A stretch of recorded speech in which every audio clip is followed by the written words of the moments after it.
There is a fifth dimension. A dimension of sound. Damn it, Frank! We tell him to be quiet. I spilled my hot cup of Uranus again. A dimension of sight. Hey, Arch. I'm gonna sock you in the puss. A dimension of mind. Man, Adams, is that you?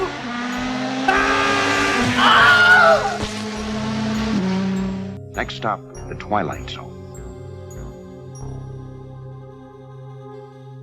Well, what's going on, everyone? Welcome to the Fifth Dimension of Twilight Zone podcast. I am your non-waving host, Nick.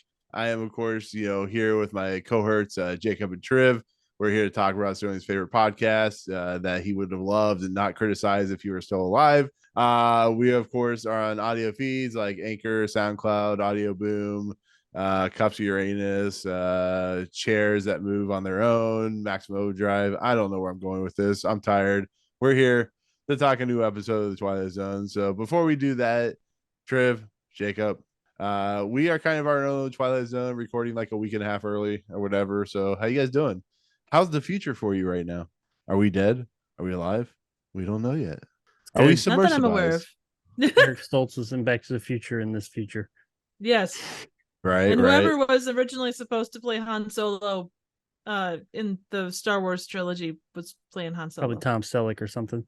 Yeah, more than likely. Yeah, right. I mean, that Tom Selleck and Indiana Jones was magnificent. I mean, his mustache. Oh my God. Right. Mm-hmm. Yeah, it was good stuff. Can you imagine Tom Selleck with a mustache? I was gonna say, can you imagine Tom Selleck with a mustache as Indiana Jones? How all women would have swooned in the 80s for that. You don't think have that to would have been imagine a it. thing. Yeah, exactly. You can just look at YouTube thumbnails and people have photoshopped the shit out of that already. Well, I'm kind of curious. So they had Tom Selleck remove his mustache for like one episode of Friends, and it was weird. Do you think they would have done that for Indiana Jones, or do you think they knew they would have known better? Because they keep Indiana like he still was scruffy in the movies, wasn't he? I mean, a little bit, shaved? But he was pretty clean shaven, I think. Yeah, and like on young Indiana Jones when he came in, he had a beard. Did he? Mm-hmm. He was on one episode, I think, and he had like a saxophone by a fire. That's all I remember. But he had a full beard because he was. I think as the story goes, because he was recording, or not recording. He was filming some other movie. I can't remember what movie while that was going on, and he had a beard in that. Yeah, I know it's on Disney Plus now, the Young Indiana Jones series. But yeah. So other than that, how the hell are you guys? Everything good? Everything grand? Is the world fantastic? Not fantastic. It's not. No. There's no quality of mercy for you guys. Not currently, but that's okay. Are you guys part of the quality of Cobra mercy Kai? is low. No mercy. If I see one more goddamn cave, You gonna go into it? You gonna go into it like Rudolph and fight off the abominable snowman? no, I'm just gonna walk away. I don't have time for caves. But what if your favorite guy James Corden was in there? I'd walk away even faster.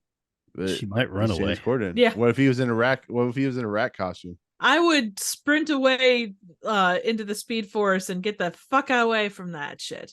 But what if he offered you like Are $3? you sensing a trend here? No. Triv, he's offering you $3 in a mouse costume. Why would Great. you take He can offer it to someone who will appreciate his unique take. Yeah, coordinating talents more than I would. What if he's like, you can make Perchance a Dream number 1? No. It's fine where it is. What about number 3? No. That's not 3 worthy. It's like it's not sponge worthy, it's not 3 worthy. If he could make it 156, I'd go in the cave. I'm sure you would, but then you'd have to put up with James Corden as your friend for the rest of your life. Might be worth it. I think that would be a sacrifice he's willing to make. Probably. Anyways, yeah, will somebody please think of the children? That's right. Okay, so we're here to talk a very controversial episode, apparently, according to Pace Magazine, and the year 2023. This is an episode. Yes, sir. Before we go any further, Yeah. is it controversial? Was it controversial, or is it controversial now? It's I would assume like 16 Candles. I would assume now. I would assume not back in like the 80s and 60s. Okay. Which is, I have to say this before we begin. I appreciate when people put a lot of effort. As much as we hate lists, when people actually do put effort into it, where's the certain magazine or the certain site rank this episode. I don't necessarily agree with, because they're basing it more on the time than today. I mean, they're basing it on today of the time. It's just like, I understand we have to be more progressive now than we used to be, but you have to. I mean, this is sometimes where I get lost in the weeds with the Twilight Zone. Well, you know what I mean?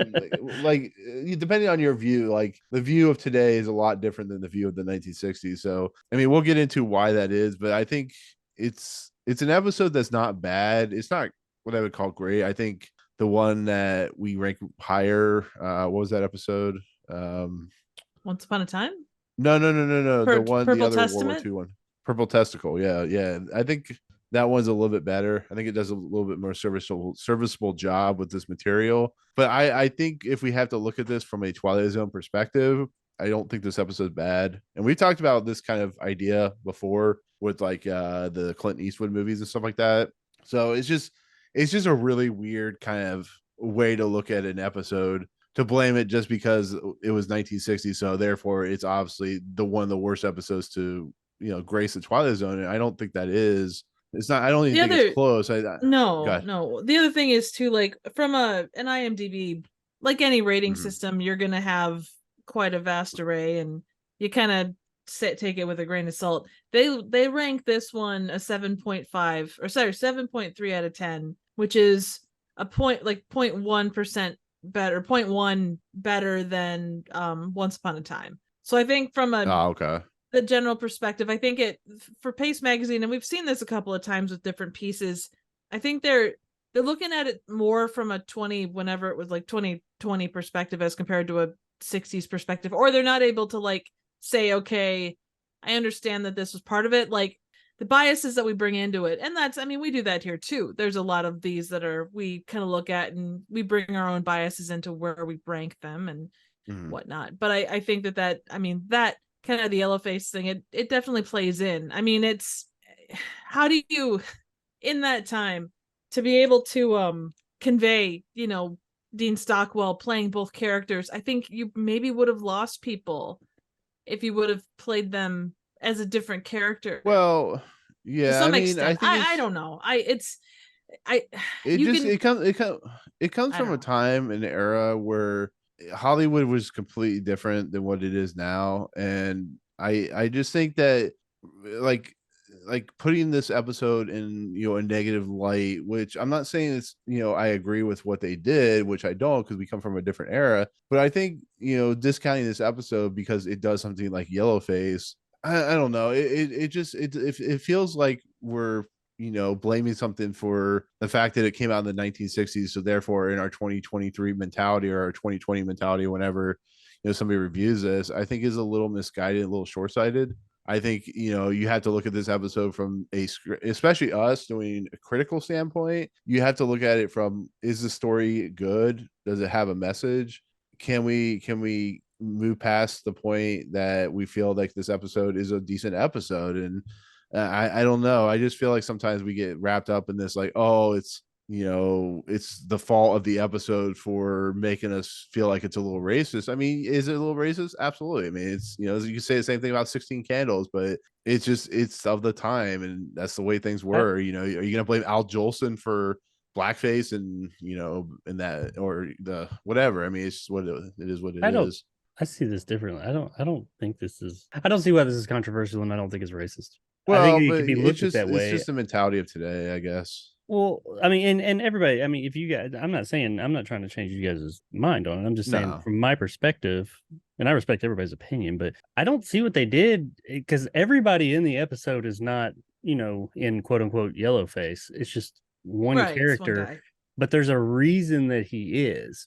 It's not like they just whitewashed as something thrown away on a lot. Like, that's not what they did. I mean, they took a character who there's a reason. For those of you that we haven't gone through it yet, but there's a character that an American, well, I guess he's American. He's American Caucasian. Soldier, Caucasian. Yeah. He's American, whatever. And then he white guy. He's a white guy. Yeah. And they put makeup on him later in the episode for a reason that we'll get to where he's Japanese.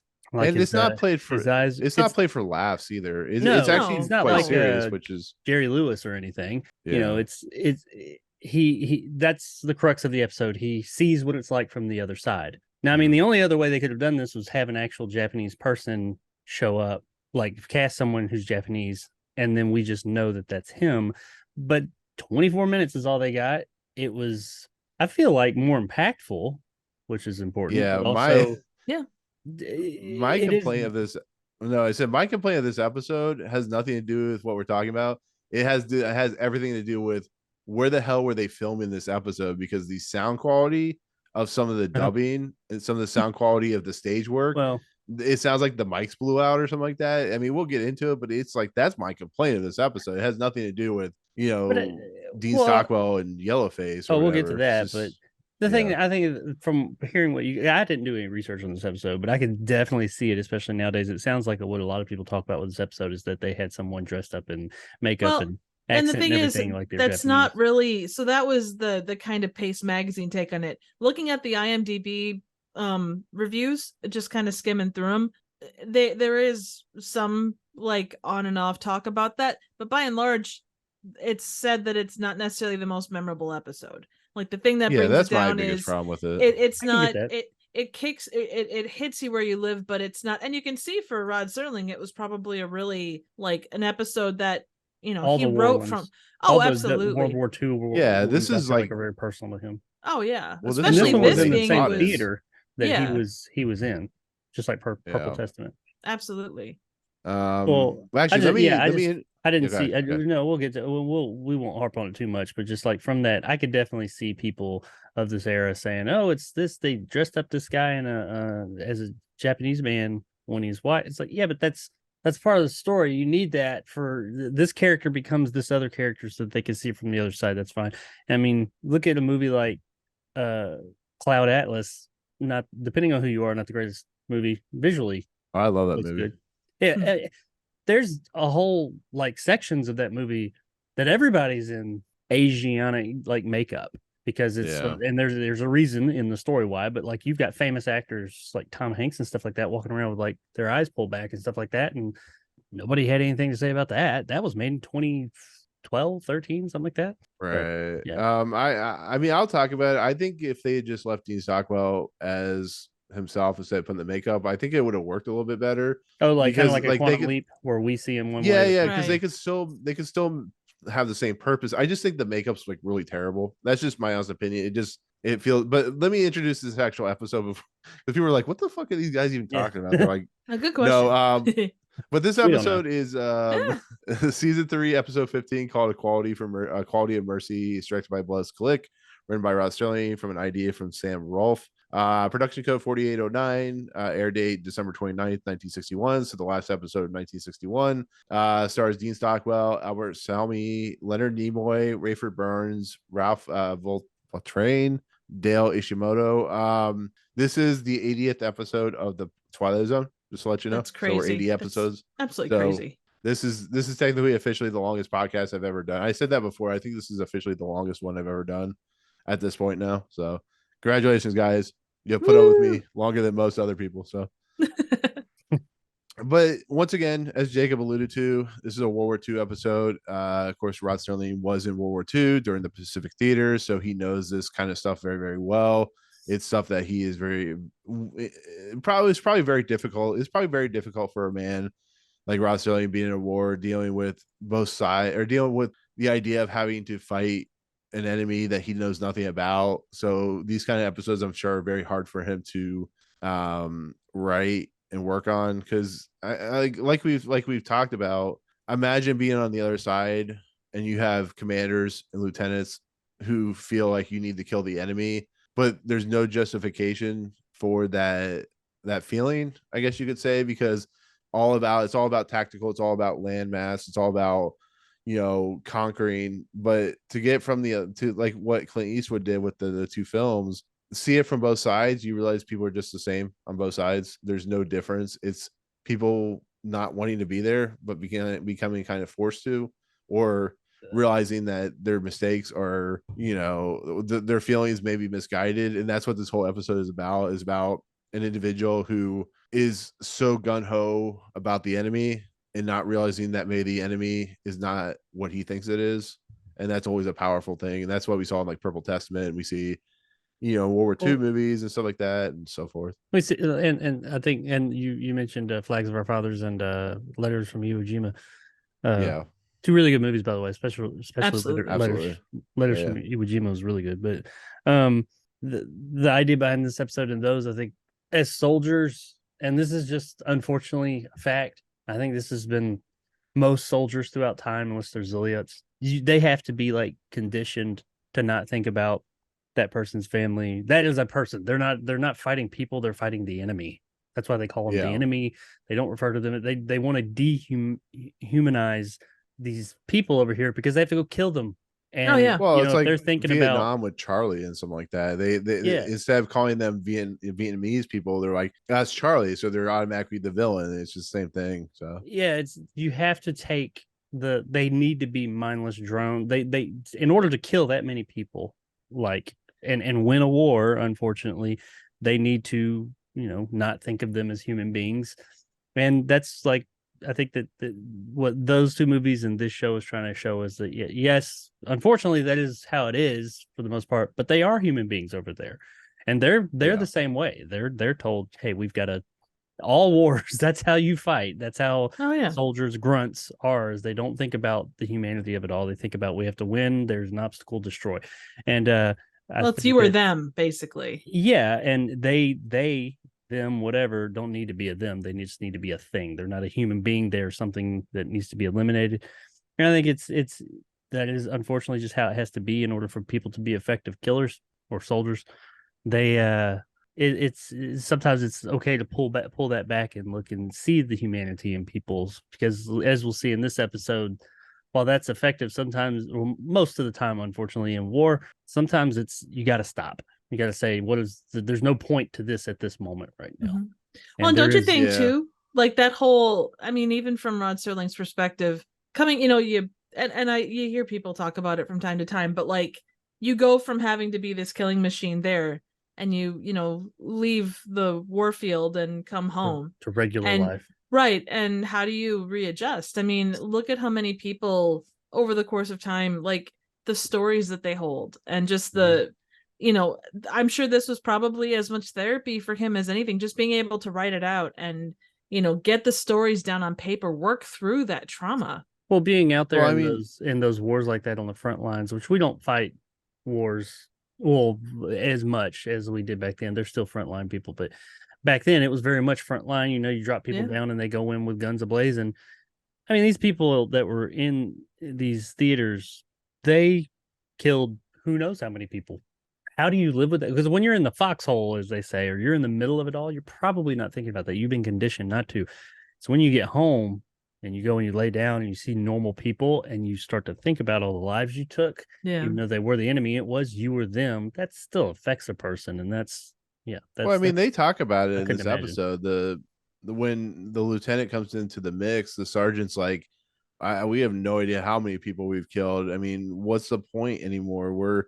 These guys are wounded. They have no more fight to give, and it just shows you. It's like watching. I think the perfect example for a thing is like Band of Brothers, and there's a point in that episode or one of the episodes where the guys who have been there in the particular war that they're in, or the particular area, are watching these new recruits coming in gun ho, and they're going, they're kind of just like, what the hell is wrong with these people? It's just that mentality that once you see it start happening, you start realizing that it's for naught. Basically, you're killing people for what? Like, what is the purpose? So you can, feel good about yourself. That's why when I talk to people all the time who were in wars and stuff like that, they don't want to talk about it, because it's just like you go in guns a-blazing like the lieutenant does, and you realize that maybe it's just not the right line of thinking, I guess. I don't know. Well, that's why it is. It's just not, because the unfortunate truth is, to win wars,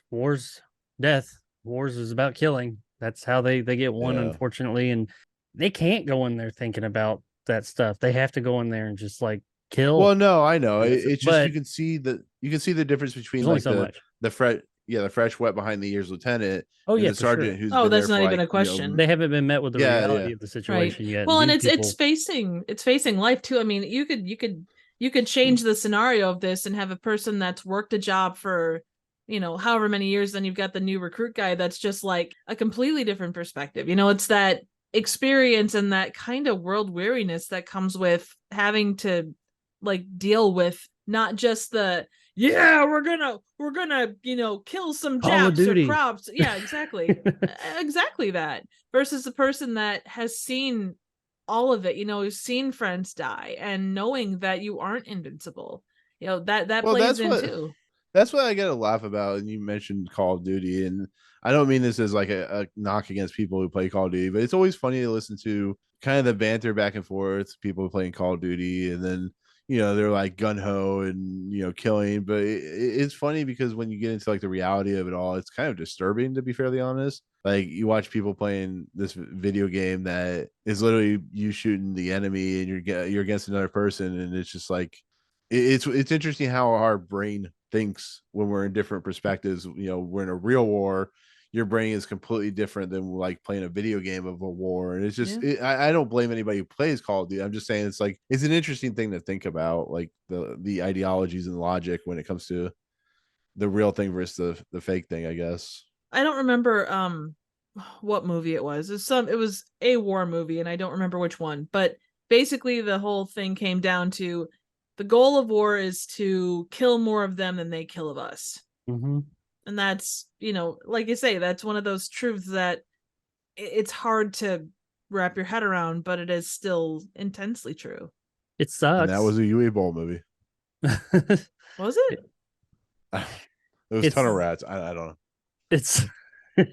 It sucks, but it is true. I mean, people want to rag on war all they want. And, I mean, I'm not saying we should have wars, but it is just it's a reality.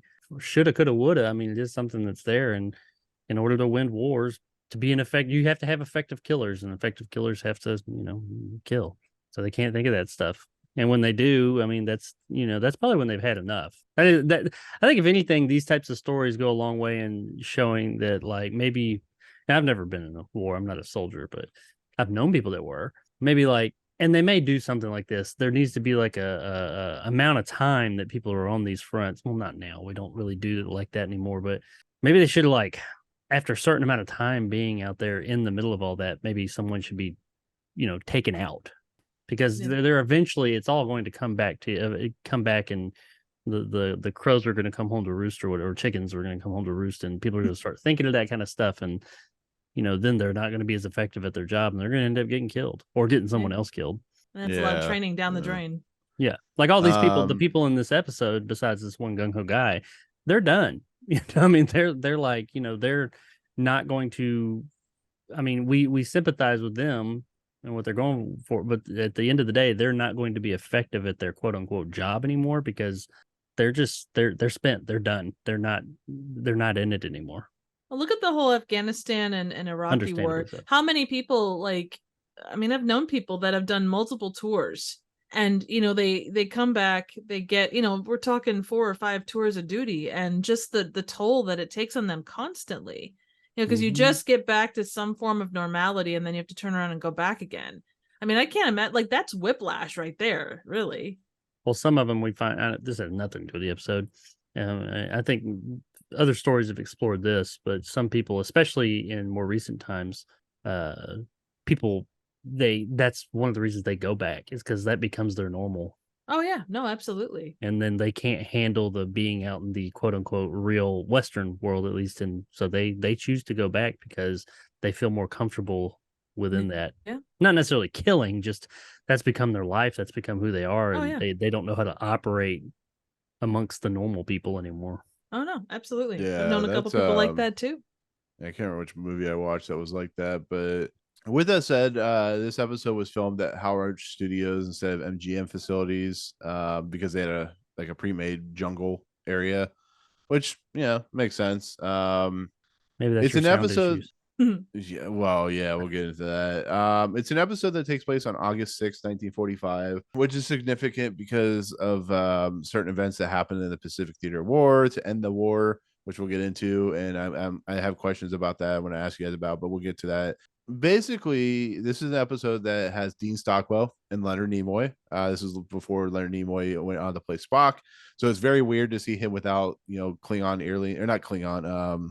Vulcan. Thank you, Vulcan ears. I'm gonna get ringed for that. I'm sure. Vulcan ears. It's Jacob's like, you son of a bitch. Hey, can I say real quick? Yeah. I am I'm man enough to admit that I didn't notice it was Leonard Nimoy. I didn't either. I only noticed. You guys mentioned it last week, and I totally forgot. So I looked it up on Wikipedia. Well, to be fair, I only noticed it because I saw a picture of Leonard Nimoy because he doesn't do anything in this episode. He's just kind of in the background. Yeah, which is really the American soldiers. Right. It's really weird because you think about it. It's like this guy becomes a huge star with Star Trek and later directing and stuff like that. And here isn't just in the background. It's just very weird, but it's kind of like that's kind of cool because when you see it. But Dean Stockwell is, of course, notoriously known for, not really notoriously, but known for one of my favorite TV series of all time, which of course is Quantum Leap. He of course is in Beverly Hills Cop Part 2, and it's basically an episode about. And he's young. Very. Yeah. He's like, I think he wasn't even 30 yet. He's born in like 1937 or something. I think they call that wet behind the ears. Yeah, he was. Right, he was. I wasn't I didn't even notice it was him at first. I knew he was in this episode. Well, I was gonna say, you like his voice is so different in like Quantum Leap that like when you get that very young voice, it's so different. It's so kind of. It's like when we get to the next episode with Robert Redford, who's gonna be in the next episode. I'm sure it's gonna sound way different than what we're used to him sounding, but it's just like these guys are literally talking. They're there to smoke out the Japanese the Japanese soldiers, and they're having trouble doing it because the soldiers aren't coming out. They can't get it far enough into from the airstrikes. And it just basically is, and then these groups of individuals are just kind of tired of dealing with this. Just like, what is our point? And then, of course, you get the wet behind the ears lieutenant come in, who's played by Dean Stockwell, and he's like, "No, we're going after him. We're going to the front lines." And it just becomes a morality tale about, is it worth the squeeze to go in and take down these people? Like, is it worth your soul to do that? And like, I mean, what do you guys think about like this kind of back and forth where the sergeant's like, we're done with this, we don't want to do this, and they're being forced to do it by someone who just doesn't understand like what war can do as a toll on an individual and stuff like that. Well, he comes out like, because he's fresh and all that stuff, he doesn't have that understanding of what it is to be in that space. Like I had a friend that went through he was in Iraq, and one of the things that they learned first off was if they stop someone on the roadside, they would, pat down the man. But if there was a woman present, they would tell the man to pat down the woman, because if the soldier touched that woman, she was dead, essentially, at least at that point in time. But, it's one of those things where like they understand the ins and outs. They know what war in this theater is. They've gained that Pandora's box of knowledge that just comes with experience. You can tell someone until you're blue in the face, hey, this and that and the other thing, this is a situation, but you can't change that person's mind until they see it. And obviously Dean Stockwell's character had something to prove here. He's coming in and feels like he has to stake his claim and be like, yeah, look at what I did. Well, actually, let me ask that question to you guys. This guy's a lieutenant. He's wet behind the ears. What I don't know much about progression in the military because I was not in the military. And wouldn't a lieutenant have fought some portion of a war, or am I missing something? He may have gone through, like, I know sometimes like the officer training. Yeah, officer training, like through school or something. Oh, okay. That. So and they even would have been able to bypass all that. Well, no, and even if he had seen combat, it could have been in a more, because this is obviously a more rural, like, if he's got people above him and he's trying to emulate them, if you're under a place, it's a different. They're in the Corregidor, which is an island. This might have been, it's an island in the Philippines. So I'm guessing like a lot of this may have been like what Rod Serling went through, like this kind of island in the Pacific type of thing. So this might be close to where he may have been positioned or whatever. I'm sorry, Jacob. I didn't know if I was cutting you off, so I apologize. No, I was just saying, I think that sometimes people can get into officer become an officer, like starting with start higher because of their education. Right. I don't know back then if that's how it worked. I know that that's a thing now. Right. And even if you think like, and this is more of a general statement, not specific to the military, because I've said with you guys, I don't know a lot about it, but like if you grow up in a big city and that's all the stuff that you know, and then you go to like a small town or vice versa, all you have is like that stuff that you learned, and those are your experiences with the world. So to see it like from that perspective of, oh, these guys are slacking off, what the hell, they're just being lazy. They don't see the reasons for that they're hesitant to go do the thing. Well, he just wants to. Yeah. I don't look at the guy as like bad. No, he's misguided. He's doing what a soldier's supposed to do. He's coming in. He's been told, hey, we kill all the Japanese. They're the enemy. We kill them all. There's some in there. Got to get them. I mean, maybe from his perspective, it's that if we don't do it today, maybe they'll kill somebody tomorrow. But these guys are telling him, they're like, look, man, they're dug in there. They're beat. We beat the shit out of them. They're beat. They're in there licking their wounds. They're done. There's no point to us going in there and not only risking ourselves, because that's what I gathered from it. It's not about us risking our own lives. It's that what's the point? It's like going and beating a dog that's like been hit by a car and still just limping along on the side of the road. It's like, well, there's no point to it. They're done. They're spent. They're seeing a little bit of the humanity there. They're like, they're not a threat. Just leave it. Just let them be. They're not coming, because they even make the point. They say something along the lines of, they're not coming out. The war could be over and they wouldn't know it. They'll be just stuck in there because they're in there dug in. And their point is like, this is a point. This will be a pointless kill. They're Japanese. They're the enemy. But what is the point with these guys? And he's just like, nope, they're Japanese. They go. Which, I mean, neither of them are wrong, I guess. And I mean, he could have a point. I don't know if he ever said it, but he could have a point. I mean, what happens if they, they gather themselves back and they come out and let's say we let them go and they take out a platoon or whatever of our guys next week. I mean, you could look at, and I know that I'm going to a movie and not real life, but you could look at Saving Private Ryan with the German dude that they release him. Because Tom Hanks' character released him and he ends up getting shot and killed by the same dude at the end of the movie. I mean, there is that possibility. It just that was a little on the nose, but yeah. I mean, yeah. But I mean, that's basically what this stuff is. It's just what happens when somebody has to see the other side and doesn't want to see the other side and berates his people who have seen the other side from a particular advantage. And I mean, that's kind of where it leads into the opening narration for this episode, which is a little longer than I'm sure Jacob wants, but I mean, it's not too bad. I guess not. I haven't read it. Let's do this thing. It's August 1945, the last grimy page of a dirty, torn book of war. The place is the Philippine Islands. The men are what's left of a platoon of American infantry whose dulled and tired eyes, set deep in dulled and tired faces, can now look toward a miracle. The moment when the nightmare appears to be coming to an end. But they've got one more battle to fight. And in a moment, we'll observe that battle. August 1945, Philippine Islands. But in reality, it's high noon in the Twilight Zone.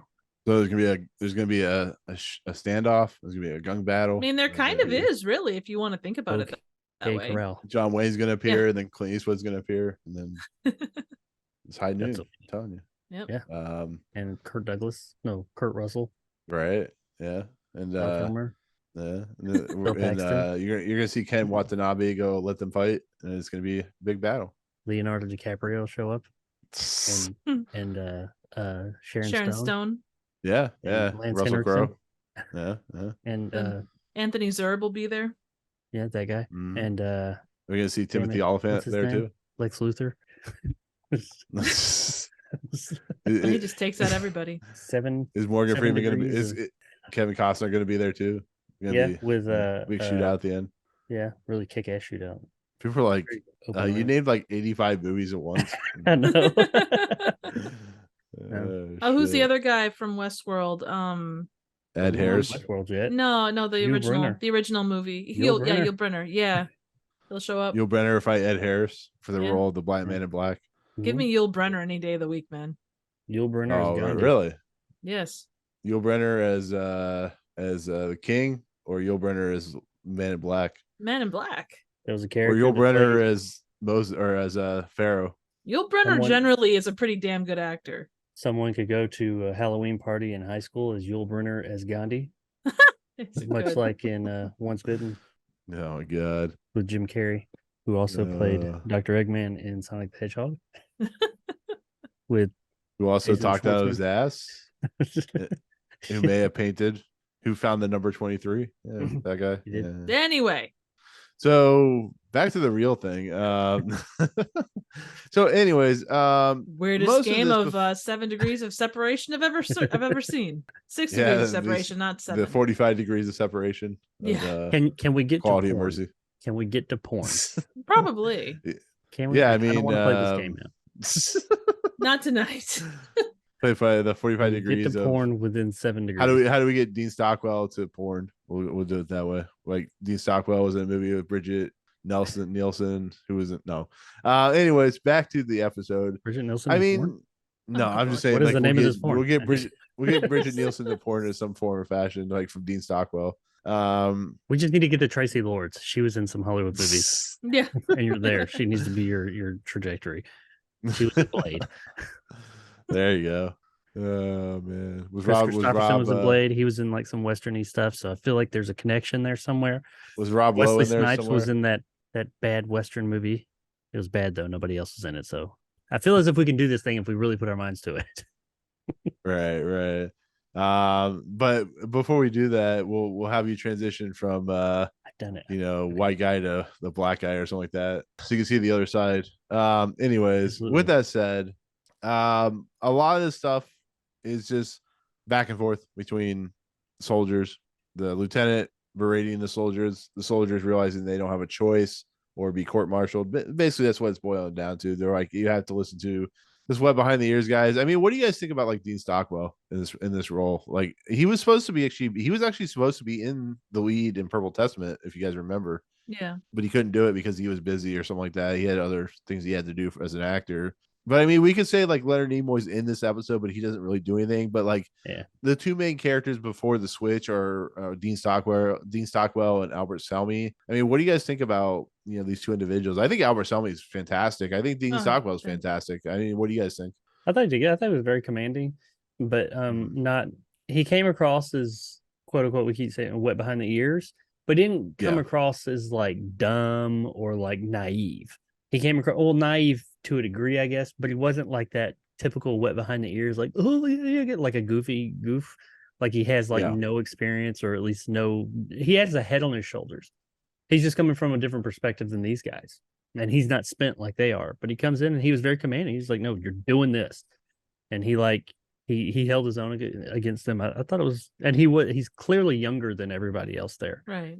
Or at least he looks it. He's portrayed that way, and I thought he was pretty commanding when he came on. Yeah, I'd agree. I think he regardless, and you don't get the notion that he's saying this without conviction behind it. So he does come across as one that believes exactly what he's preaching, and he's right because he's been told that, and that's what he sees and what he believes, and the other guy's wrong. Well, I did but like they're both doing that. They're both doing that. Yeah, and I like that dichotomy there of this episode, that neither of them are wrong and neither of them they're both right.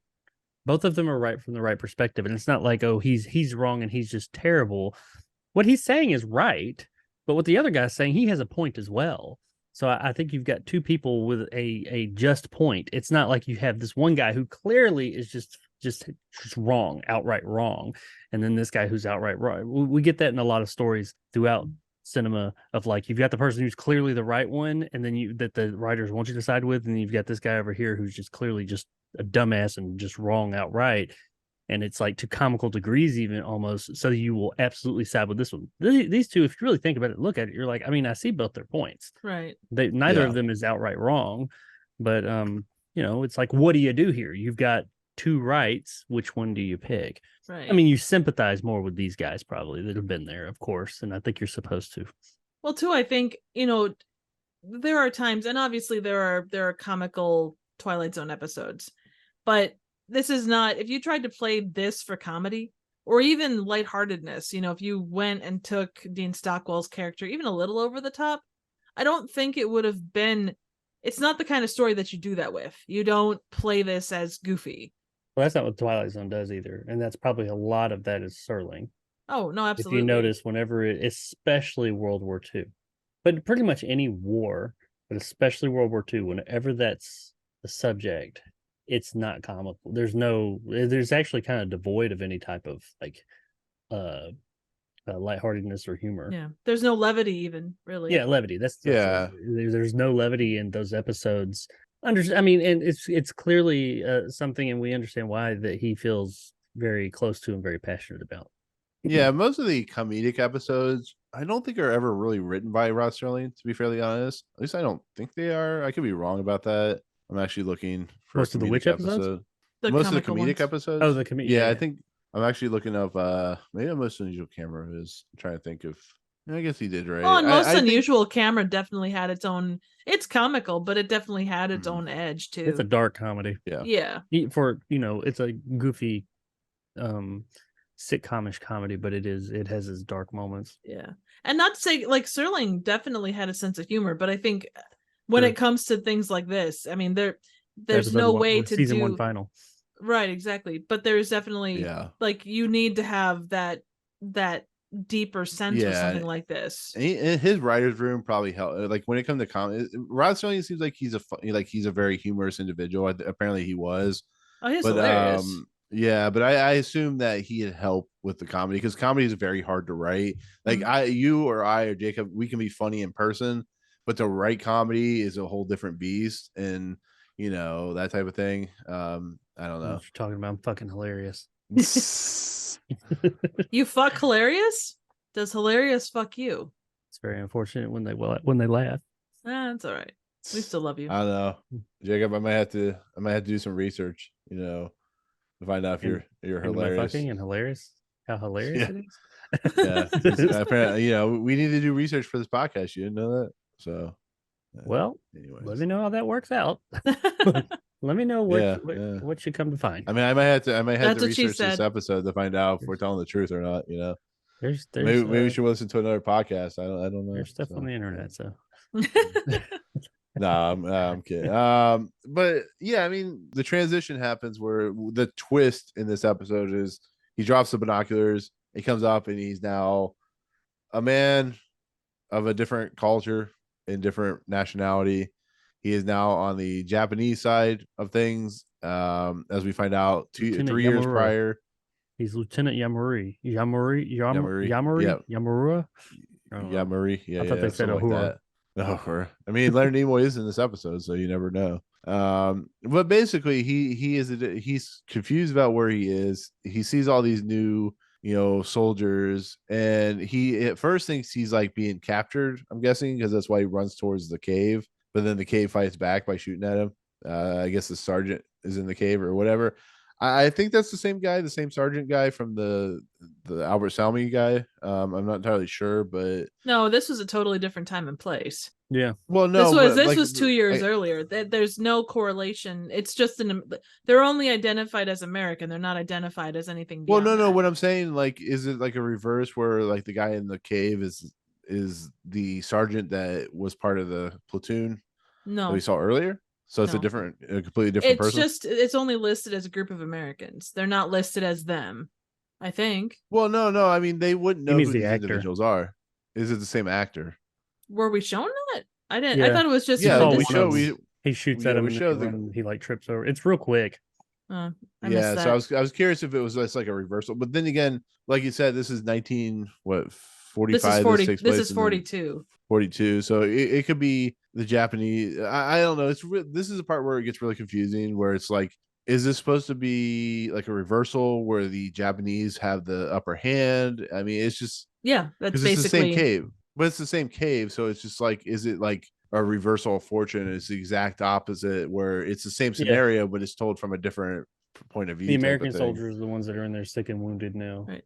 I don't think it's meant to be the same cave. I think it's just like they probably because it's reversed side. It's very confusing, I guess, that's my main problem at that point. Reverse situation. I don't think it's. I know it's a different time. I don't know if it was a different place or not. I can't remember, but it's just supposed to be the same situation but flip flopped. Well, that's why I would think like if they would have just done like same day but just have it be reversed, I think that would have made more sense. Here they're making it sound like the Japanese eventually got put in the same scenario, so therefore it's like showing like but it's supposed to be just like what would happen if you put this guy in a scenario where his commander is basically him telling him that they need to go in and kill the Americans, and he has to have like a crisis of conscience and stuff like that. Right. So it's really it's not what I would call well thought out writing.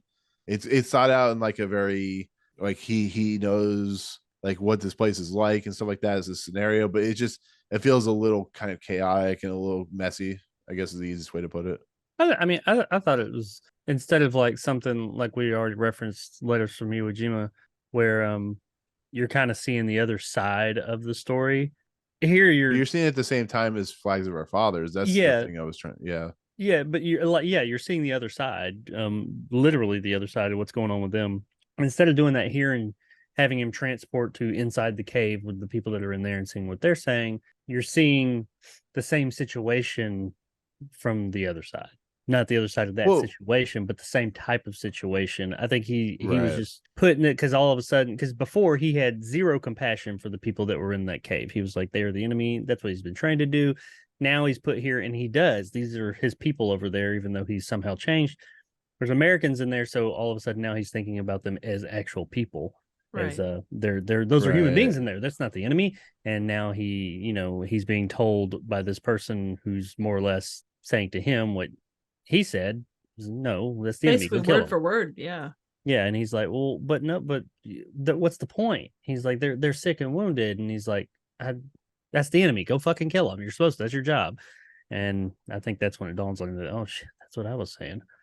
Oh, I know. I get that. I get that's the point. Like I was trying to make. I get what we're saying. I'm just saying, like from a writing technical standpoint, it would just have been nice to have it more cleaned up, where it was just basically like flip flops. So the Japanese are winning, and they have to like he has to see it from that angle. It's like the idea of humanism and stuff like that. I guess that's where I was trying to lead into. So I get what you're saying as well. Yeah, but it could have gone either way. I mean, it was just they needed a situation to show him on the other side so he could sympathize with not just the human beings.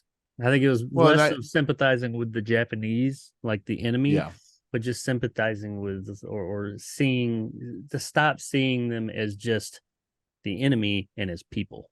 Yeah, and I gotta ask you guys, this whole thing is about him coming to that realization. Do you think it works? Do you think it's successful, or do you think it's because of the time frame and the amount of time they have left after the act break? Do you think it feels justifiable? Like, yeah, because like when he becomes minutes.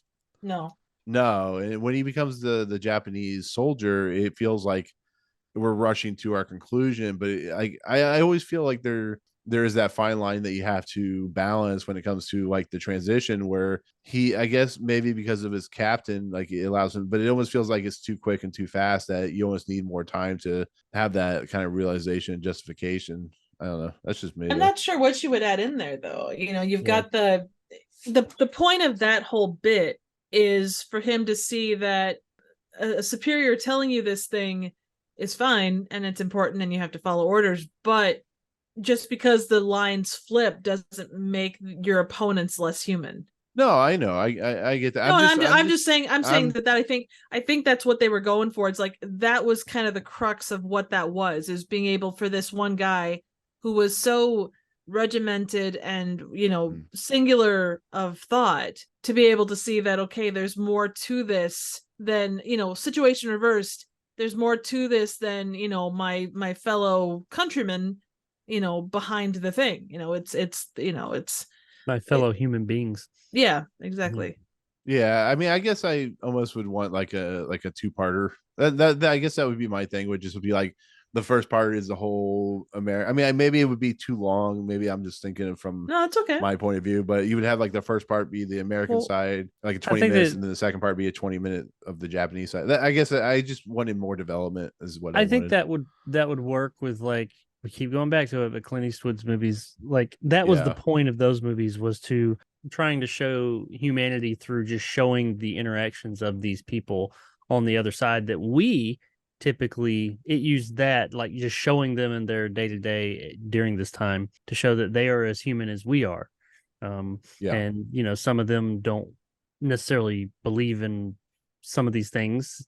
Some of them do, but they're still human beings and went that route. This one does more so to show not us. I don't think it's trying to show us that they're human beings, because I feel like that was Clint Eastwood's with his movies, Flags of Our Fathers and Letters of Iwo Jima.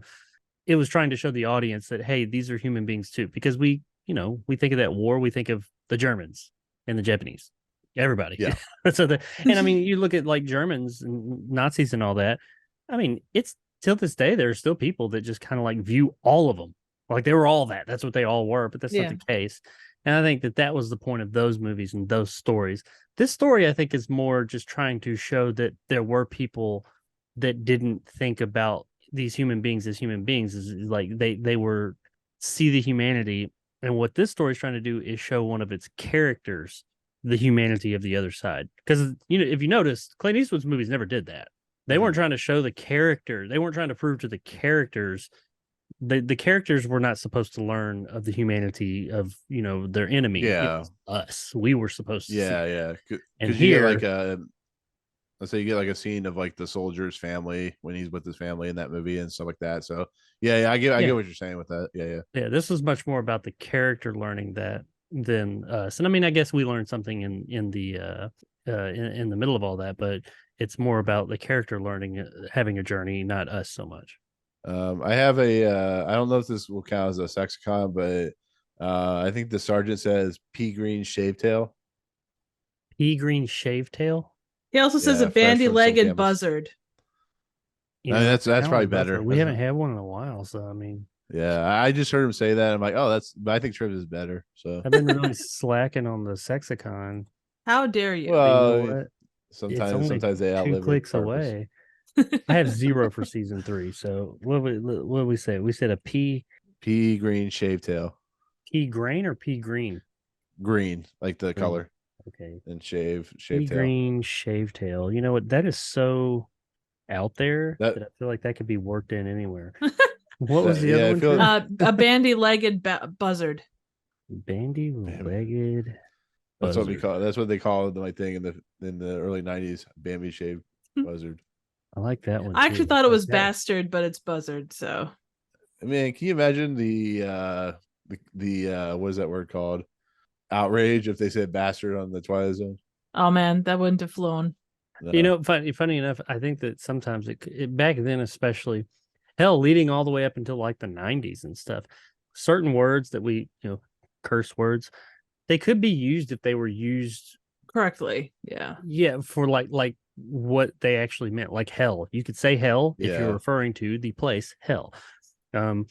Damn, you couldn't just be like damn it, but you could talk about someone being damned. Right. Bastard, I mean, if you were talking about a bastard son of a sea cook, you that actually say that. back in the 40s, so there was a movie called Arsenic and Old Lace, and they actually had to change. So at the very end, Cary Grant's character says something to the extent of I'm the bastard son of a sea cook. They actually had to change that because of the time and place and stuff, but it was the 40s, different era. So well, I mean, also that particular word being a bastard back then was it was terrible. Like that's I mean nowadays, hell, lots of bastards running around, but yeah.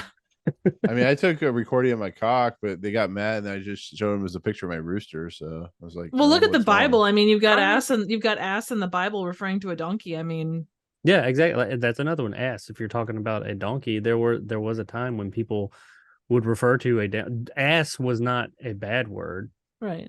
Like, well, it's like when you say, "Here's my bitch," and you're pointing to a female dog. I don't know why female dogs are called bitches, but okay.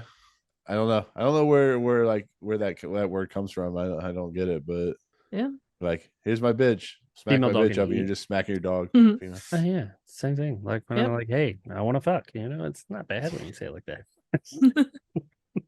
Want to do that? I think the F word I was watching is always bad. Yeah. So I gotta get to the real question about this whole episode. Once again, do you think the makeup was terrible?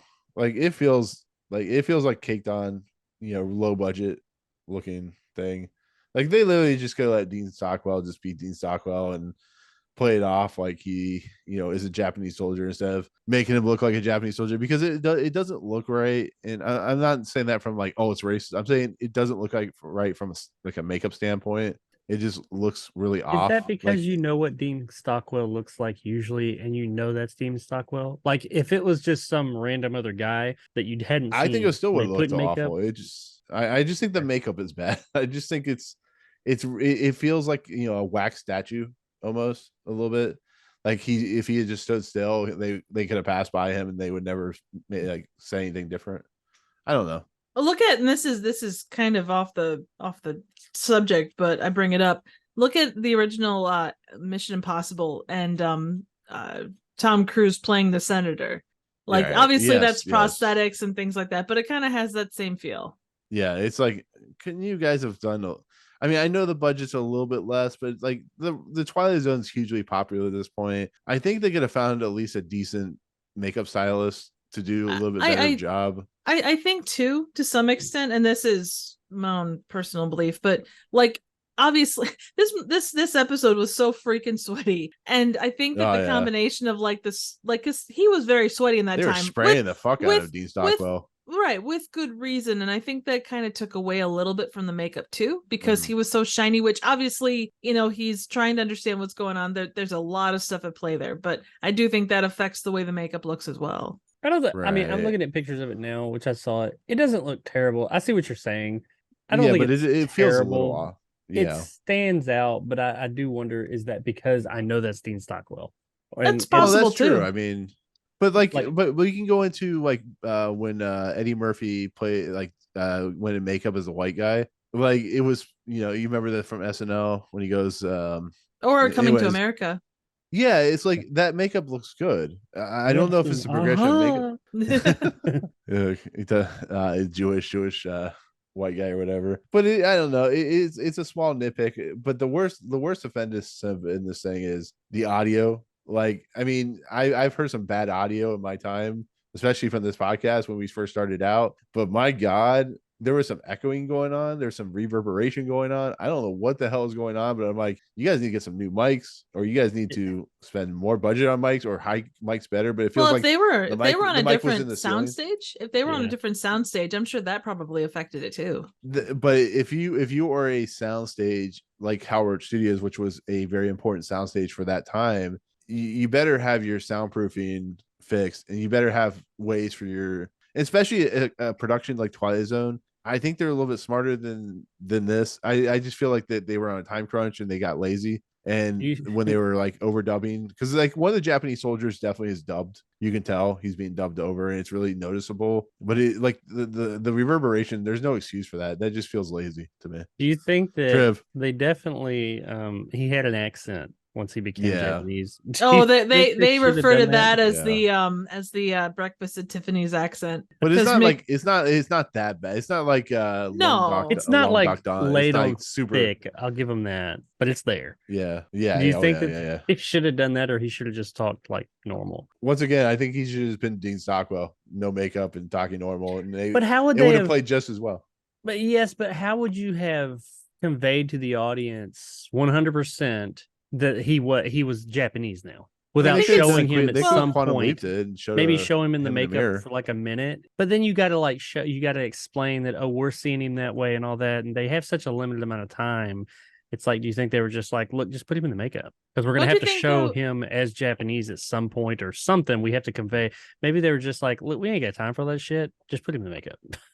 Couldn't you have gotten that same thing by showing his uniform, and kind of like, if they're addressing him, like I think to some extent, because we've talked about this before with previous Twilight Zone episodes, the studio did they add those little bits in where it's like, oh well, here's this thing. They didn't trust their audience enough to kind of say, okay, if the soldiers there are seeing him as this other person, okay, he must be in the shoes of some other officer. Well, yeah, I mean, the uniform would, but that's also, we are watching this we're watching it like with a critical eye. We're looking at, we're taking notes, all that. What about in 1961, 62, the person who's just watching this in their living room? Oh yeah, and they're looking over here and all that, and then suddenly this guy's He's in a different uniform, but were you paying enough attention to the uniform to know that it changed like that much? Or are you just all of a sudden like, wait, what? I still think you gained captured. I still think that there's enough, like, because he's referred to, like, his whole, like, what's going on? Why are you referring to me this way? Their whole back and forth, I think, gives you all the clues you need to understand that, okay, he's not, he's not the person that we thought, you know? I mean, I can see that. I agree, and I'm not disagreeing. I think it could have gone that way and been fine. But on the flip side of that, to talk about, I know maybe I guess it was just the one article. I thought you guys were saying it was more, but the people that are saying, oh, they shouldn't have put him in the makeup for not just how good the makeup was or was not, but just for like, you know, cultural reasons. Right. I don't have a problem. I'm like, either way, I'm fine with it. I don't see the issue there. Now, I mean, as Nick said, the bad makeup, yes, I see it, but I'm like, I don't know. I don't think I hate it as much as you do, but I don't. Right. I'm cool with it either way, honestly. The only reason I bring this up is, and I hate to go back to Quantum Leap.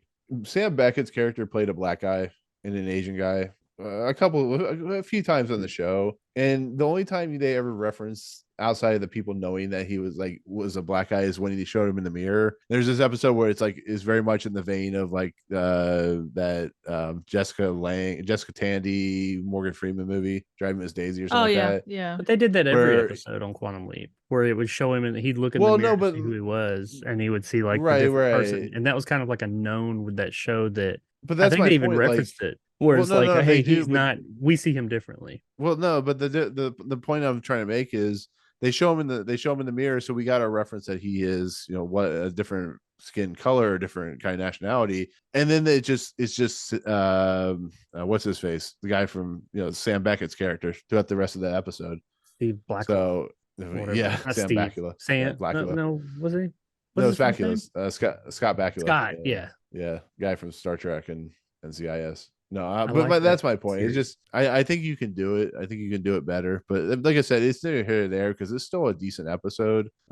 This was really bad sound, and I think the Japanese soldiers are actually the better part of the episode because you have the one guy who's the commander who is basically the lieutenant, the guy that this Dean Stockwell guy is playing. It's the opposite. Same guy, same character, basically. And then you have another Japanese soldier who's more like he has more heart. He's more of like individualistic in his views. So he comes off a little bit better than the commander of this group. Well, he's on the same level as him. Yeah. Stockwell's character. Yeah. Like I said, the other Japanese soldiers, like, you know, it just feels like he is a little more like humanistic than the commander who wants to go in and kill everyone, you know, sight unseen type of thing. It goes a long way to show like the commander who doesn't come across as wet behind the ears is Stockwell's character from their perspective, from that side. I mean, he's not wrong. He's like, enemy in there, go get them. Well, they're sick and wounded. They're the enemy. Go get them. And the other guy's like, hey, just chill. You know, this is what we do. Fighting a war. Come on. Hey, buddy. Yeah. I know, you know, they're not that much of a threat, but that's just what we do. I think it showed like some of the humanity between of those characters. Yeah. What do you think about Dean Stockwell's character getting bitch slapped?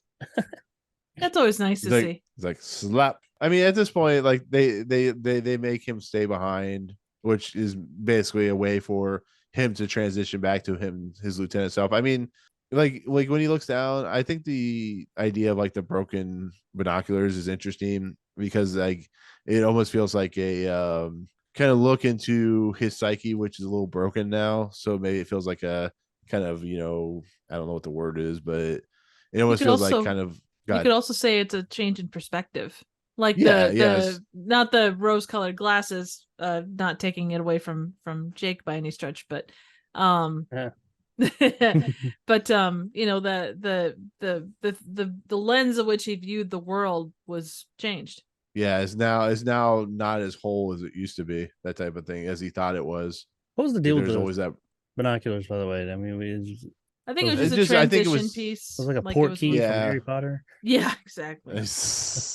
But yeah, like the broken binoculars almost feels like kind of like a commentary on here's a guy who felt like he was doing the right thing, everything was perfect, and now he's seeing things through a new lens. Exactly. Yeah, it's a little broken.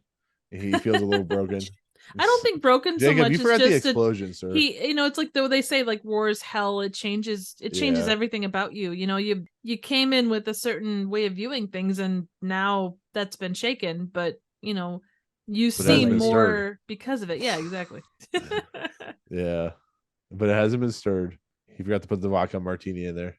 Hell of a thing. But anyways, with that said, we come back as he picks up the broken binoculars, and he's back to his old self. Here's how I view this. I think it's a little convenient and a little on the nose to add in the whatever Nagasaki or Hiroshima bombing that happens. I don't remember which one happened first. Maybe it was Nagasaki. I think me personally, if they just they were getting ready to go in to take down the soldiers, and the lieutenant's like, no, we're not doing that. Maybe you're right. I had this feeling, premonition type of thing. But they instead, they're like, down. Well, that's the thing. But like, instead of like the lieutenant doing the standing down, it's the end of the war that stands down, and then the lieutenant's just kind of standing there, like. No, the guy who told them that the war was over, he said that like command had told them to back off, everybody stop, but they wanted to see what the Japanese were going to do since they just dropped this. Because the bomb is what ultimately ended things, but it just happened. They didn't know. Right. They dropped it, and they were like, all right, we just blew the living shit out of them. Back off. Let's see what they do. Maybe they'll surrender. Maybe we don't know.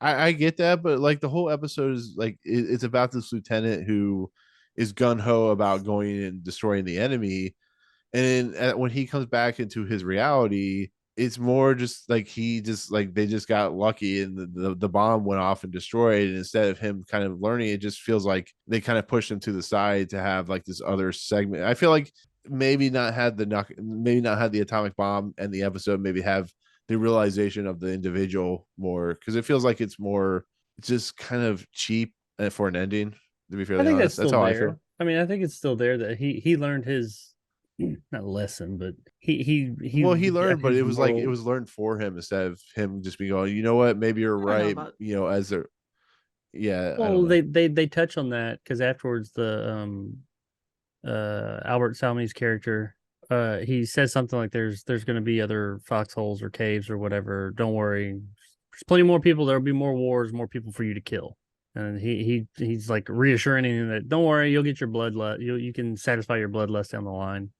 And even he's just kind of like to himself or whatever, he's like, Jesus Christ, I hope not. It's like he realizes now that I don't want to do that. No, I get that. Like that makes total sense in what you're saying. I'm just saying, like, in a Twilight Zone sense, it feels like just a cheap cop out to add in the atomic bomb to end the episode. It feels like maybe like, oh, he goes up to the sergeant, he's like, you know what, you're right.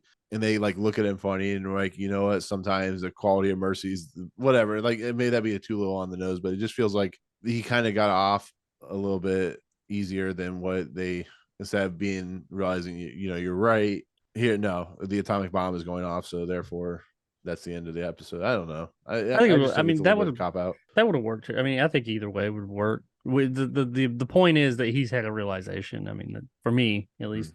Yeah. I think it would have worked either way. I don't know. I think the bomb. You're the tiebreaker here. Oh God, that's a terrible idea. I do think that the bomb, being that it was still, you're whatever 16. No, sorry. Yeah, 16 years away from that, and you kind of see what became of the world because of those things. Like, it was really truly a shot heard around the world, and I think that the way that the bomb is used there is kind of to say, okay, this is a definitive thing with this guy. It's a turning point. That's kind of how I took it, but I don't know. Maybe that's me just being weird. I guess I should have known when there was a specific date that pops up in this episode of August 6, 1945, that the bombing of Hiroshima was going to be an integral part to some point of this episode.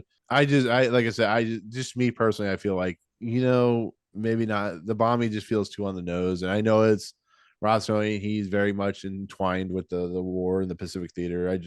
I feel like it does a disservice to the episode. Would it have been more impactful had when he came back from his quantum leap, if he was like, oh, and he's like, oh no, I gotta something along the lines of oh no, I gotta stop this. We don't need to do this. And then like the other guys walk up and they're like, hey, we did it. And yeah, I mean that could like have we been, wiped them all out, wow. and then he'd be like, holy Yeah. shit.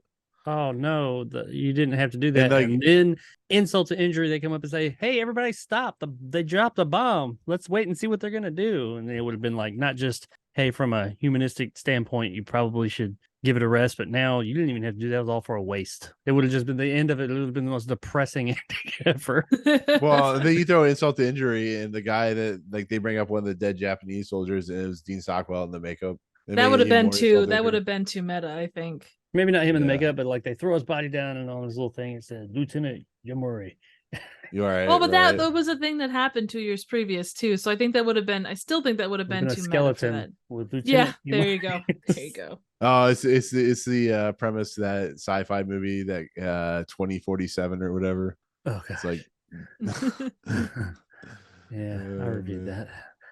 Yeah, but no, like I still get comments for that movie today. I got a comment last week for that movie complaining about my logic and talking about the movie. I'm like, motherfucker, I saw that movie in 2020. I don't remember what I did yesterday. Sure, did we record yesterday?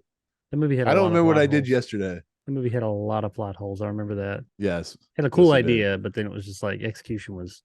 Yeah. All over. But as Triv said, we recorded yesterday. I don't remember recording yesterday, so. I'm like the thing that we reviewed. We recorded yesterday. Yeah, I hope so. No, we recorded we did a Jacob. Jacob doesn't even remember we recorded yesterday. Jacob, we're like 4 weeks ahead already. You don't remember we recorded like all 4? No, but yeah, I mean that's the episode. Like the war ends, or the war will be over in the next few days, and that's the end of the like whole situation. He kind of learned his lesson, kind of saw the other side, and overall, like, what do you guys think of the episode? Like, it's not 153 on 156 episodes. God, not even remotely. Nowhere near. So, what do you guys think?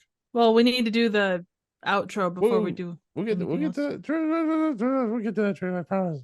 No, I just want to know what you guys think. I think I've seen this a couple of times, and I always enjoyed it for what it was. I think it had a good message, and you can tell obviously that Rod Serling wrote it from a place of experience, and whether he was working through trauma or wanted to tell the story, or whatever the reason that he holds with himself as well as the ones he shared with the public. But yeah, it's solid Twilight Zone. It's not like the greatest one ever. It's certainly, in my mind at least, not as good as Purple Testament, but I think it's a pretty solid story. I agree. I think this is a good episode. I don't think it's like as good, like you mentioned, as good as Purple Testament, but I think that the message in this episode was really good, and I was cool with the way that they conveyed it. I mean, it's not like, I think it'll be on the first list when we go to rank, I think, probably. So yeah, I like this one, and it does have a lot of if you're a fan of, and why I say this, I did point out some differences in it. If you're a fan of like the Clint Eastwood duology of movies about World War II, I think you'll enjoy this. It's only 24 minutes, so it's trying to get like a heavy message across in 24 minutes, and I think that they, while choices and some mistakes were made, I think overall they did a good job with that. But I mean, I'm a Gen Xer. What do I know? Shush. I mean, I'm a millennial, so I don't know anything either. So just for anybody in the comments who wants to speculate on when I literally straddle the line between both. So birth was. I mean, I know people like to listen to other podcasts that deal with the same subject matter, which is all right, but I mean, maybe not like tell me about it. Like, I don't care. I mean, I'm just saying in hypothetical. If you tell me about other podcasts, let it go. I don't know what you're talking about, Trev. I'm just saying hypothetical.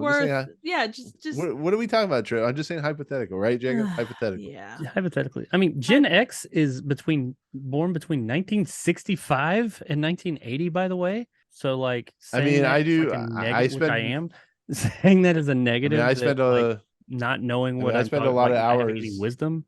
I spend a lot of hours with the Twilight Zone, so I mean, I'm just saying, hypothetically, I do spend a lot of hours with the Twilight Zone. So, but we're just too vulgar, that's really the issue. Yeah, we were born between 1965 and 1980, where I was. Right. Jacob comes from a time of. I guess technically you guys are Gen Z, aren't you?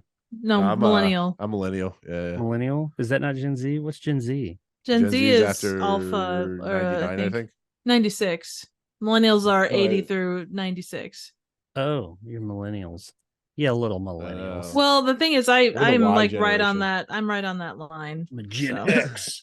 I'm just saying. All I'm saying, Triv, is it's all hypothetical. You know, we will. We are who we are. It's hypothetically we are who we are, and we won't change. And if people don't like it, they can go find another Twilight Zone podcast. Hypothetically, they can go find another podcast. So I'm just saying, hypothetically, hypothetically, right, Jen?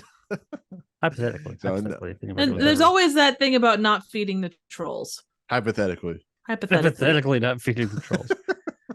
Quite honestly, I understand some people don't. With what Nick and I are referencing, some people don't appreciate. I don't know what you're talking about, Jacob. They don't appreciate because anal.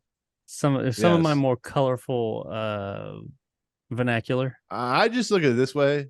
They're just words. You know, man. hypothetically, you know, Dude, if I had Jacob on, what am I? Chopped liver? I mean, I'd like to think I, hypothetically, my Triv, own level. Hypothetically, Triv, you have given me your theater, so I mean, hypothetically. Fuck you and your Pleasure Emporium. Not literally. Right? Oh, absolutely. No, you can get yourself a strap on and fuck your own Pleasure Emporium. I mean, I'll give you a strap on. You can fuck James Ford. Anyway, we'll give you the come shot of this episode with the outro, Jacob. Oh, outro. Sorry, I had to do a hypothetical. Hypothetically, the outro goes as follows: the quality of mercy is not strained; it droppeth as the gentle rain from heaven above the place beneath. It blesseth him that gives, him that takes. Shakespeare, The Merchant of Venice, but applicable to any moment in time, to any group of solitary, to any nation on the face of the earth, or, as in this case, to the Twilight Zone. So also hypothetically, if you're talking about MST3K fans, they're not as clean-minded as you may assume. I mean, why would you even assume that? Hypothetically, I said hypothetically. Allegedly. We are a hypothetical podcast that doesn't give a fuck. We'll put it in that respect. Well, we give a fuck about Rod Serling and, the Twilight Zone, but we don't, so apparently Rod Serling's a Shakespeare fan, huh? Well, I think he was going for something greater than just the basic. Well, no, like there's been other episodes titled after Shakespeare. Right. So I think he was a huge Shakespeare fan, from what I gathered. Well, he was well read. I mean, I think you can. It's not like I did any research on that or anything. So. I mean, it's a Merchant of Venice. It's not rocket science. No, but yeah, there's a couple episodes that are named after like lines of dialogue in Shakespeare. So. And there's also not well received episode called The Bard. So. This is true, which is hypothetically the greatest episode ever. Number 3 on that list. Right. Of the 4th season, not our list, but the 4th season. Yeah. Actually, unfortunately, that's sadly the last episode of the 4th season, so we have to go out with a whimper on that season. But we'll deal with it when it comes. I'm hoping I love the 4th season, and it's just every episode. That's gonna be the greatest thing ever. Great. Like Jacob's gonna try and put everything above Per Chance to Dream because it's so great. That's actually a good word to use. Hypothetically, he'll think it's like the greatest season ever. How many episodes were left in this season? Well, I have less than half at this point. Like there's only 156, so I can't do. No, this season specifically, we're at 80. Oh, you're talking about the third season? Third season, like almost halfway through. We're I think there's like 30. It's episode 15, so there's like 30. 37 episodes. So. They're a little bit less than half. So yeah. I'm looking forward to season 4. Because and the thing is, there are good and bad, like everything else. Jacob, I think it's more just the length of everything. We're gonna give you a quality of mercy when you find out about that season. It's gonna be a quality of mercy on Jacob. Hypothetically, good quality. Hypothetically, a good quality of. Hypothetically, because anal. We'll just put you in really bad hypothetical makeup. Anal mercy. Yeah, I hope I love them all. I just hope I love them so much. I'm just waiting for. Well, and again, there are good and bad. Is going to double in time. Because we're going to be spending so much time talking about a 45 to 50 minute episode or 60 minute. So, oh well. Anyway, I need to get a more comfortable chair at that point. Yeah, me too. I got a comfortable chair. I know you do. Jacob's gonna hate that season so much that he's gonna do it in his motorized chair. It's just gonna be like, Jacob, how do you think about? I'm gonna back and forth. Come on to the episode, and be like. He's gonna have his cat with him. Yeah. No, sir, I don't like it. Oh, Jacob, you should do like in was it one of the Austin Powers movies when Mr. Dr. Evil comes rolling around, but the chair just malfunctions on him and goes like up and down, and it already did that to me while I was trying to get it working. Nice. Almost threw me out. Oh man. So, anyways, with you guys wondering, we're talking about my sex chair. Yeah, his swing, his sex swing. So, anyways, with that said, that is season 3, episode 15, The Quality of Mercy. Which, like I said, is it's a pretty good episode, I think. So with that said, let's head into the Twilight Zone ranking list, the greatest ranking list hypothetically known to man, because we love ranking lists. Oh yeah, this is gonna be on the first one, because the last one on the first one is the Odyssey of Flight 33. I like that episode though. Is this better than like Odyssey of Flight 33? Which one was that? Oh wait, that's when they go back in time. It kind of informs Langoliers. I was thinking of season 3 first episode. Was that? That's 2. No. Then what was the one where the guy had? You're the sand thinking in his 22. Shoes. Are you thinking like the first episode of the second season, the King 9 will not return? Yeah, King 9 will not return. That's what the Sandy episode. Yeah, it gets everywhere. We hate it. Everybody. I hated the ending. That the ending just ruined it. By the way, we're talking about the Quality of Mercy. I would put this under. We'll start with season 3, episode 1, which was 2. Is this better than 2? I don't Charles think so. Bronson one? Yeah. Yeah. Very different. It is. I just like it's like a serious episode though. So outside of Trev's favorite no shirt, it is kind of an episode. I guess it's not that different because it is kind of like seeing the other side of seeing the humanity in your enemy. So they are. That is a good point. Is this better than the Prime Mover? 39? 39? I think so. Yeah, I would say. Thing is, what you need in Mirror Image, I enjoyed more than this, but obviously this is a different kind of episode too. Is this better than a game? We wouldn't have Jacob's intro if it weren't for what you need. Him losing his shoes. Mirror Image, we wouldn't have the discussion of aerodynamics or Stephen Hawking level from a woman who just spouts out stuff that seems illogical. I mean, I think putting it around 2, but I think that's fair. Well, you got like a world difference, which is a nice place to visit, which is not fats, but that's the dead, like where he's in hell but doesn't realize he's in hell. Which one was Long Distance Call? Long Distance Call was the kid that called his grandma and he tried to commit suicide. So you don't think it's as good as 2, but better than Long Distance Call? I didn't think it's as good as 2. Oh, Trib, never mind. Yeah, that's where I would say. You like it more than or less than Unusual Camera? I love Most Unusual Camera. That's probably one of that would be in my top 10. Some bad person over the rim. No, this has more to say than 100 yards over the rim. I think. A penny for your thoughts. That's the Dick Van Dyke York. Yeah. I don't think this goes above. For me, this doesn't go above Hitchhiker, which I know puts it in a weird place for you, Jake. But well, Jacob would love if it didn't go above Hitchhiker. So. Well, no, he'd want perchance he would hate that. Yeah. Mm-hmm. Don't think this episode is as good as a Most Unusual Camera. I think it's better than 2, better than Long Distance Call, but not as good. See, 100 yards over the rim, I would rank lower if we did this again. But I mean, I don't know. But yeah, I think this episode is like right below Most Unusual Camera, right above 2. That's just how I look. I mean, I'm not fine with it. Should be. Well, give us your thoughts, Jacob. 45. We'll have a Quality of Mercy talk, hypothetically. No, I just wanted to go above Perchance to Dream. That's it. Nothing deeper to it. We got season 4 for that, Jacob. You got plenty of time. I guess at 30 is okay. No, wait, not 30. 31. Yeah. Is that where we said? Yeah, well, between Most Unusual Camera and 2. I thought you said you like 2 more than this. Who, Trev? Me? Mm-hmm. I'm kind of indifferent to that whole area there. Yeah. So like whatever, but so you guys fight. Yeah, I could do 30 or 31 or 32 for this. My whole thing is just the makeup situation. You really like Charles Bronson. Like you'd like to ride him. I want to put this above 2. No, I'm not the one who likes him shirtless, Trev. Okay. Yeah, no, I think that's cool. I'm good with that. I'm not going to argue over a place. Mm-hmm. You want to be below Charles Bronson? No, below Most Unusual Camera. Also good. I don't know. You guys tell me. No, I'm good with that. I'm good with that. Are you good, or you just want to end the episode, Trev? What do you want to do? Nick wins. Fatality or babality. No, I think this friendship. Works. Friendshipality. Oh, God. In the end, we're all friends, people. Until I murder you. Have at it. Put me out of my misery. Right, so 31 for Quality of Mercy. I don't know where the hell we're putting this. What? Yeah, 2.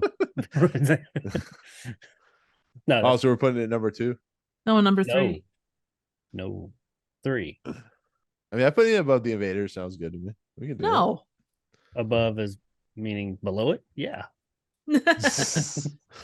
No, I like how it's number 28 is A Penny for Your Thoughts. Number 25 is 100 Yards Over the Rim. Number 30 is A Most Usual Camera. Number 31 is A Quality of Mercy. The next episode is going to be like 32, so or 31 again. So yeah, so we'll do that. I think that'll work because apparently I'm right, always right. So there you go. Yay. So with that said, new number 31, A Quality of Mercy. Number 1, still Eye of the Beholder. Number 80, Trouble in Templeton. Next episode, if I can find it, because I apparently forgot about it, is called Nothing in the Dark, season 3, episode 16. Directed by fantastic Lamont Johnson. episode. Apparently, it's a fantastic episode. We'll discuss. Fantastic. Is it I don't hypothetically? know. I think it could be, but it's going to depend on the conversation. And I've not watched it in a dog's age either, so I'm going off of what I remember of it. So when are we going to get to another one that's like we're going to argue about top 5? Good question. Disturbed Man. Really? I can tell you. Well, we have. Okay, I can tell you what's coming up. One more. Nothing in the Dark. One more Pallbearer. Dead Man's Shoes. The Hunt. Showdown with Rance McGrew. And Kick the Can. Those are the next 6 episodes. So Kick the Can, maybe.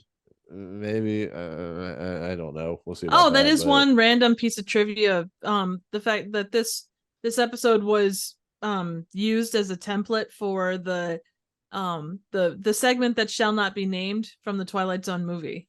Like they kind of pulled the structure for that from this. Yeah, that makes sense. It has that feel to it. Not the thing that happened, but the thing that it's trying to do. Yeah. Right, exactly. Is Scatman Brothers in it? He should be. That'd be awesome. Scatman. Ooh, it's coming up. Yeah, that's probably gonna be a top 5 episode, most likely, but we'll see.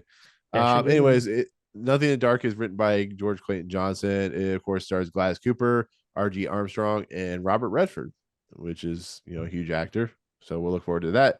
Triv, Jacob, I know at least Triv, you want to go to sleep at some point, so I'll let you go first. You have content, you have a theater, you are making content. Actually, you just released a video in the last week and a half. So where's that at? You can find me here on YouTube at Trivial Theater. I just did Bloody Muscle Bodybuilders